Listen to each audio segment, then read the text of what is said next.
Jeff Hardy has received his sentence following his DUI arrest, and will Kenny Omega leave All Elite Wrestling? But first, let's get to more on this past Wednesday's announcement of an AEW reality show, which will debut in March. AEW All Access will take a behind-the-scenes look at All Elite Wrestling, with Adam Cole's recovery from concussion confirmed to be one of the topics of the series. With that said, Cole isn't the only name to be spotlighted, with many members of the roster being involved, and according to Variety, the show will follow some of the company's biggest stars, including Adam Cole, Dr. Britt Baker, Sammy Guevara, Ty Conti, the Young Bucks, Saraya, Wardlow, and Eddie Kingston, along with Tony Khan. Each episode will follow them week to week as they seek to remain at the top of the company while also exploring rivalries between them. The show will also detail the lead up to major AEW events and pay-per-views. The article also included some quotes from AEW president Tony Khan, who discussed the goal of the new show and said,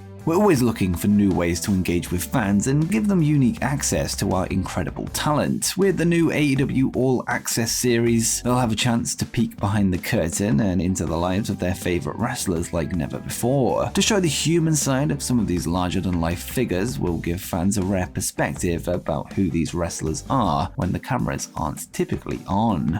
And next, there has been a major departure from WWE as Senior Vice President of Talent Operations and Strategy James Kimball has officially left the company, this according to Fightful's Sean Ross Sapp. Sapp would take to Twitter to break the news and explain the reason for the cut and said, "Fightful has learned that WWE SVP of Talent Operations and Strategy James Kimball is no longer with the company. We're told it was a HR violation and he was terminated immediately last week. The nature of this human resource violation hasn't been specified, although more information will likely emerge in the coming days." Kimball had been an employee of WWE for 2 years and 7 months, having joined the company back in August 2020, this after 10 years working for the UFC. He most notably worked on WWE's Next in Line program, which gives collegiate talent a pathway to WWE developmental.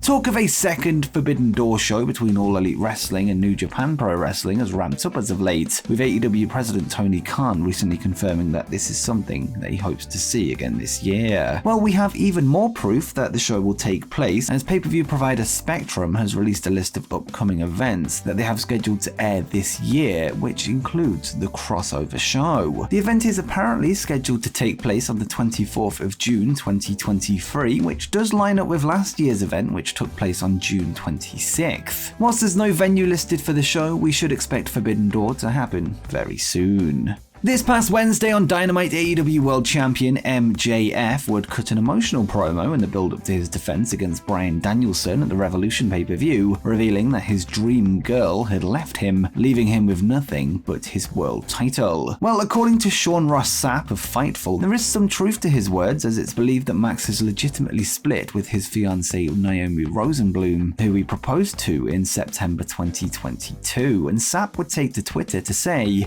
"The MJF promo had a lot of truth to it. Normally wouldn't cover that type of thing, but he and his fiancée did have a split, as was referenced on tonight's AEW Dynamite." Despite the reports, as is the nature with MJF, some fans are still skeptical as to whether this is true. For what it's worth, Naomi, who is an artist and sells her work online, did begin promoting some final stock of her MJF signed artwork this after the promo, so make of that what you will. Former WWE and current MLW star Lince Dorado will head to 2024 with a whole new look, with him revealing that his days under a mask are numbered. Taking to Twitter this week, Lince would note that he will be unmasking by the end of the year and said, "I've contemplated this for a while, possibly 5 years now. For almost 2 decades I've been someone I'm not. I have decided this will be my last year masked. Question is, will I lose it or say f*** it, this is the real me."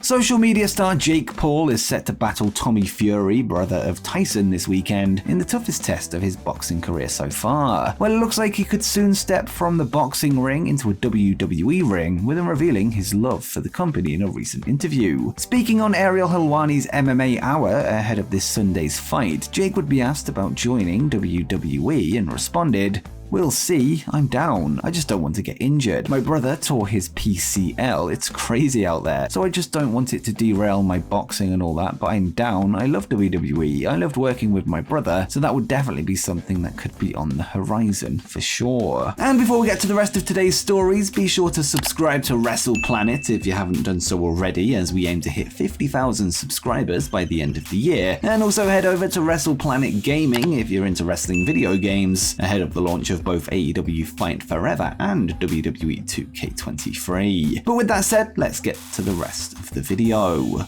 AEW star Jeff Hardy was arrested back in June 2022 before facing charges of an alleged third drug or alcohol-related DUI offense in 10 years, driving with a suspended, cancelled or revoked license, and violation of restrictions placed on a driver's license, which stemmed from a previous arrest. After a legal process that has now saw many delays, the case is now closed, with Hardy receiving his sentence last night. According to Volusia County court records, Hardy has been sentenced to a 38-day county jail sentence with 38 days credit for time served, which means he won't be serving any further time, 2 years probation, $4,586 in fines and court fees, a 10-year suspension of his license, 2 years with an interlock device, and 90-day vehicle impoundment, court-mandated DUI school or drug rehab program, and community service. The case was closed on Thursday after Hardy submitted a written plea of nolo contendere, I think that's how you say it, to all charges, which basically means that whilst he agrees to accept punishment, he does not accept or deny responsibility for the things that he's being charged with. Earlier this week on Tuesday, Jeff's attorney would file for a motion to suppress breath test results from his arrest, calling them unreliable, with claims that the device used was not inspected by the Florida Highway Patrol the month before Hardy was tested, which apparently violates a Florida law enforcement rule. His team also claimed that the equipment used showed significant signs of unreliability. There is no word on if Jeff Hardy, who was suspended from All Elite Wrestling following the incident, is close to a return to the ring, with the initial statement from the company simply reading that he can only come back once he has successfully completed treatment and maintaining his sobriety. With that said, Jeff's brother Matt Hardy has taken to Twitter to give an update on the situation, noting that the charismatic Enigma is in a good place, and said, "Incredibly proud of my brother. For the last 9 months, he's worked extraordinarily hard on himself. He's in the best space I've seen him in for decades. I'll always support him, believe in him, and love him. I'm excited for your new lease on life and where it takes you." Sometime this year, the AEW contract of Kenny Omega will come to an end, with his expiry date getting ever closer. With that said, the exact date is still unknown, as the deal that was initially set to expire on February 1st appears to have been extended by the company due to the time Omega missed due to injury for the majority of 2022. Speaking in the Wrestling Observer newsletter this week, Dave Meltzer would provide an update on the situation and said, Omega's AEW contract date was to have expired at the end of January, as he had a 4-year deal with no option clause to add time that started on February 1st, 2019. His contract does allow AEW to extend it for the time he was out injured, which has happened. He was out for 9 months, so that would be a maximum of November, but the extended time frame hasn't been finalized as far as how long. Meltzer would also note that the Young Bucks and Kenny Omega have a good shot of sticking together, whether that be in AEW or WWE, with infamous agent Barry Bloom expected to handle all 3 contract renegotiations or potential negotiations elsewhere. And before you go, make sure you check out 10 more upcoming wrestling free agents that you need to know.